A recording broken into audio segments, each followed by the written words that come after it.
Hola, buenas, soy Martín de Coaching para Camaleones y en este vídeo me gustaría hablar del miedo, de la emoción del miedo, de qué es el miedo y de explorar e investigar sus sensaciones.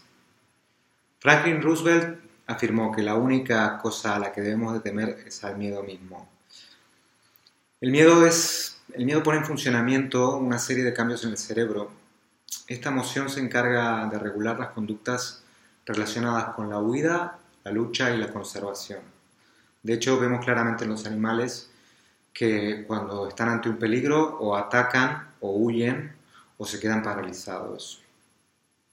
En el ser humano se activa la amígdala y se desencadenan varios procesos como que se acelera el ritmo del metabolismo, aumenta la presión arterial, se incrementa la adrenalina, sube el nivel de glucosa en la sangre, se intensifica la tensión muscular, se dilatan las pupilas y se detienen las funciones que no son esenciales al organismo. Esto es debido a que el cuerpo se prepara para tanto o huir o atacar. Ahora, ¿qué es el miedo y por qué muchas veces nos impide la experiencia de la libertad? En los animales es un mecanismo biológico de alerta ante peligros y su finalidad es la supervivencia biológica. Pero los seres humanos lo hemos transformado en un mecanismo psicológico ante peligros imaginarios. La naturaleza nos ha brindado de esta emoción para protegernos de las adversidades del entorno, pero ahora el miedo está presente en situaciones ilusorias que podrían pasar en un posible futuro o que aparecen ante estímulos relacionados con algún pasado, del cual muchas veces ni siquiera tenemos recuerdos. Nos anticipamos a lo que no sabemos, nos anticipamos a un posible futuro y eso nos genera ansiedad, eso nos genera miedo a lo que vendrá. Y el miedo más común y más compartido por los seres humanos es el miedo a la desaparición, el miedo a la muerte. Y es curioso, pero el miedo tiene el efecto de modificar la percepción. Es así como se ha descubierto que cuando alguien está en presencia de un objeto al cual le tiene miedo, tiende a verlo de mayor tamaño y más cercano a lo que realmente está. Muchas veces los miedos son derivados de decisiones que no hemos tomado en su momento. Por ejemplo, enfrentarnos a ir al dentista. En su momento no he tomado la decisión de ir al dentista por miedo. Al no tomar esa decisión, el miedo se ha instalado en el cuerpo y se va ramificando en otros miedos. De repente le tengo miedo a los médicos en general. Como en su momento no tomo la decisión de ir a los médicos porque le tengo miedo a las enfermedades. Como le tengo miedo a las enfermedades, algo que me puede provocar la enfermedad es el frío, el invierno. Entonces, le tengo miedo al frío. Y al final, por no ir tomando decisiones, voy generando una serie de miedos y al final termino teniendo un miedo del cual no sé su origen. Y su origen es no haber tomado la decisión adecuada en el momento en que no me enfrenté a ese miedo. Y como el cuerpo es más persistente y menos flexible que la mente, las sensaciones corporales que corresponden a las emociones como el miedo son más persistentes. Mucho tiempo después de que una emoción haya desaparecido de la mente, todavía reside en el cuerpo como memoria congelada para expresarse en la mente cuando aparece un estímulo relacionado con aquello que generó esa emoción. Ahora, si queremos vivir sin miedo, tendremos que aprender a vivir con él. Si intentamos deshacernos de él, lo que haremos será perpetuarlo, ya que a lo que te resistes persiste. Y vivir sin resistencia es vivir sin estrés. Como comentaba antes, un miedo compartido por todos o casi todos los seres humanos es el miedo a la aniquilación, a la desaparición, a la muerte. En el budismo, por ejemplo, tienen la comprensión de que el nacimiento y la muerte son solo ideas. De hecho, a nivel experiencial, Nadie ha experimentado o recuerda su nacimiento, ni tampoco hemos experimentado la muerte. Solo hacemos interpretaciones o imaginamos cómo podría ser. Pero para Buda la muerte y el nacimiento no son reales. El hecho de que creamos que son verdaderas crea una poderosa ilusión que causa nuestro miedo más común y primordial. Cuando comprendemos que no podemos ser destruidos, nos liberamos del todo del miedo. El miedo también está relacionado con el apego, con la resistencia. Es un signo de nuestra resistencia a proseguir, a no aceptar y a no darle la bienvenida a todo lo que ya es.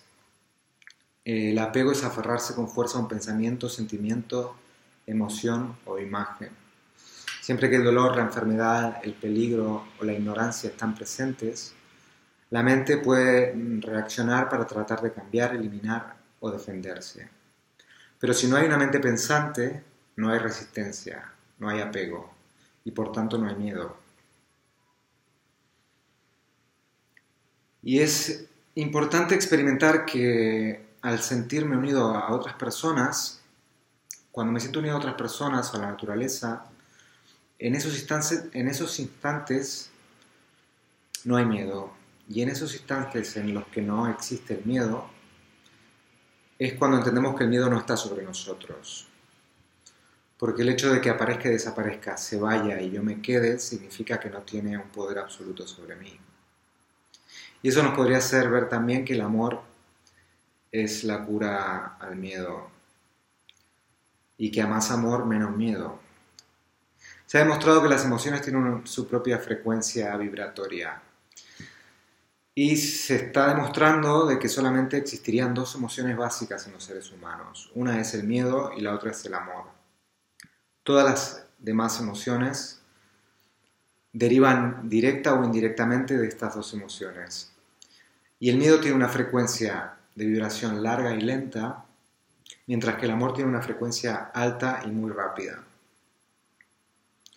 El miedo al miedo probablemente causa más problemas en nuestras vidas que el miedo en sí mismo. Pero ahora me gustaría explorar el miedo. ¿Por qué le tenemos miedo al miedo? Si explorásemos el miedo sin tocarlo, sin intentar deshacernos de él, y nos dejásemos tomar completamente por el miedo, quitándole las historias que le añadimos, el apego, los pensamientos, las representaciones aprendidas, si solo prestamos atención, plena atención, a las sensaciones que componen el miedo, entonces me preguntaría, ¿podríamos vivir con el miedo todo el tiempo? Sin los pensamientos, sin pensamientos añadidos, solamente con la sensación del miedo. ¿Cómo se siente? ¿De qué está hecho? ¿Es una vibración en el pecho? ¿Cómo se siente? ¿Cambia? Sería intentar investigarlo de una manera muy como si estuviéramos investigando algo que se puede romper fácilmente, no, sin tocarlo. ¿Cómo es? ¿Se expande por otras partes del cuerpo? ¿Es más o menos intenso? Lo que pasa es que el pensamiento tiende a poner adjetivos al miedo, como es insoportable, es doloroso, es terrible. No hay emociones horribles. No hay emociones horribles que nos vayan a aniquilar. El miedo aparecerá y desaparecerá. Como también aparece y desaparece un dolor de cabeza o de muelas. Y si investigamos la sensación en sí del miedo, quizá veamos que es mucho menos intensa que la de un dolor de cabeza o de muelas. Si rastreásemos ese miedo hasta el estímulo que lo produce o que lo produjo, encontraríamos que dicho estímulo no es del cuerpo, es de la mente. Es de la mente que funciona en él y a través de la cual se percibe el entorno mediante nuestros sentidos. Entonces, investigar el miedo, las sensaciones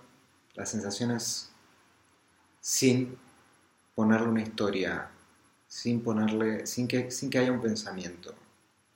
La experiencia de la emoción sin historias o interpretaciones, sin adjetivos, pensamientos, no son tan diferentes a las de sentir quizá un cosquilleo en la planta de los pies. El ejercicio de investigar estas sensaciones nos dará como resultado, con el tiempo y la práctica, que traigamos a la conciencia esos aspectos que provocan el miedo, que lo vayamos disolviendo, o los vayamos disolviendo esos miedos, que podamos encontrar su origen y su necesidad de aparecer, su intención positiva, y sobre todo entender que las historias que les adjudicamos a esos miedos que van a ir apareciendo son irreales. Ojo, no hagamos de esto una práctica diaria, pero cuando venga el miedo nos detenemos, intentemos quitar la historia y centrémonos en únicamente las sensaciones, en cómo se siente. Eso hará que con el tiempo y la práctica se vayan diluyendo los miedos. Como decía, sobre todo entendamos que las historias que les adjudicamos son sobre la mayoría de las veces irreales y que ninguna emoción puede aniquilarnos. El miedo terminará cuando nuestra mente se dé cuenta de que es ella quien crea ese miedo. Por tanto, hay dos respuestas posibles al miedo. Una es ir hacia afuera, intentar deshacernos de él mediante un objeto, una relación, una actividad, un estado, o una segunda que sería ir hacia adentro, al núcleo del yo, y la primera traería únicamente un alivio temporal y la segunda se trataría de aceptar, observar la emoción y tras observarla y aceptarla, hacerla consciente. La mente tiende a percibir todo miedo psicológico como una amenaza futura. Pero, ¿qué es la mente sino, entre otras cosas, un conjunto de preguntas? ¿Y qué son las preguntas sino una expresión de inseguridad y por tanto de miedo? Pero el ser humano en su búsqueda de libertad es capaz de diluir sus pensamientos por amor cuando empieza a mirar hacia adentro. Porque tiene pruebas de que el amor no pregunta, y eso es porque no tiene miedo. La mente consciente se entrega a diluirse en el amor porque sabe que cuando estás unido a todo, eres todo. Y cuando eres todo no hay límites. Y donde no hay límites, no hay miedo. Donde no hay límites, hay libertad.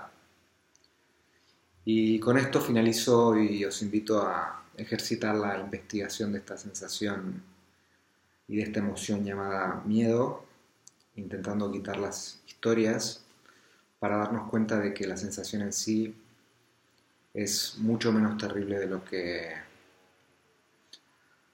de los adjetivos que le adjudicamos. Muchas gracias por mirar el vídeo y os invito a suscribiros al canal, a comentar, a hacer preguntas o a proponer temas y a que paséis unos días espectaculares. Hasta el próximo vídeo. Adiós.